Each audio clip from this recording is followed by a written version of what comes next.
I wrote a book called 90-Day Wonder, Darkness Remembered, which is partly fact, partly fiction. I volunteered for the Navy and was selected to serve as a midshipman in Columbia University Midshipman School. And I became a so-called 90-day wonder, which is a pejorative, no doubt. Guys who don't know anything. I didn't know anything after 90 days. I wound up being a boat group commander because my predecessors had all been killed. And my job was to land Higgins boats with assault troops or Marines in each of the 6 battles in which I took place. The main objective was to get these guys ashore as quickly as possible. But the unpleasant part about this was my repeated trips to the beaches to pick up the dead and wounded. Many of these guys died in my boat as I made the long trip back to the ship to have their wounds treated. But the facts are, I was fighting 2 wars.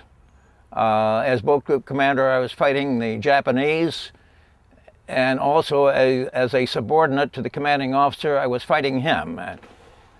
I was the Judge Advocate General on the ship, and after going to repeated captain's mass, so-called, that's the lowest level of trial courts in the Navy, the commanding officer, his name was Boda, invariably pronounced the same judgment, the same sentence, 30 days bread and water. After repeated instances, finally I decided I had had enough of this. And so I challenged his judgment. The executive officer, the second in command of the ship, says, "You know, Cooper, you've got more balls than brains."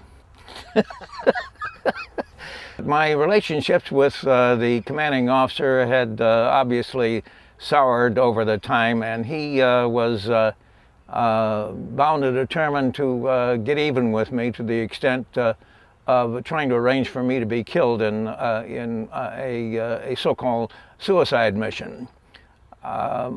Several of my shipmates were killed, but I escaped death.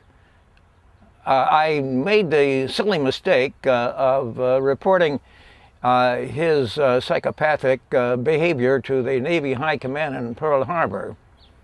The Navy has a regulation that says anyone who has a complaint against a superior officer must have it reviewed by that officer in connection with whatever final judgments are made.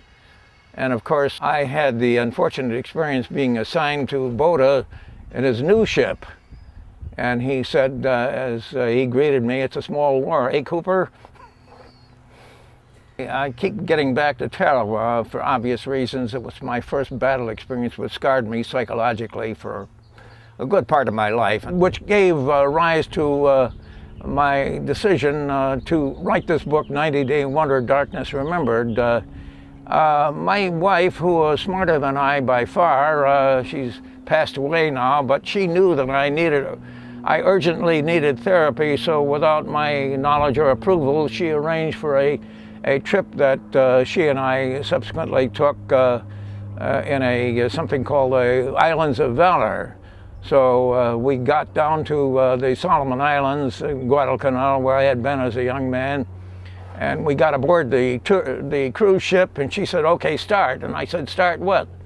So she said, "Start writing."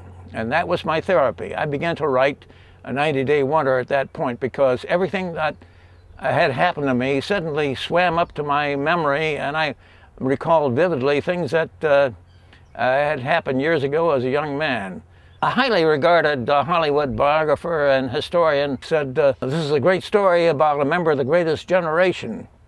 He said, "The battle scenes are gripping, and Cooper has portrayed a picture of Boda, his wretched commander. Boda ranks with Captains Bligh and Queeg." So he said it's an intensely human story, intensely told.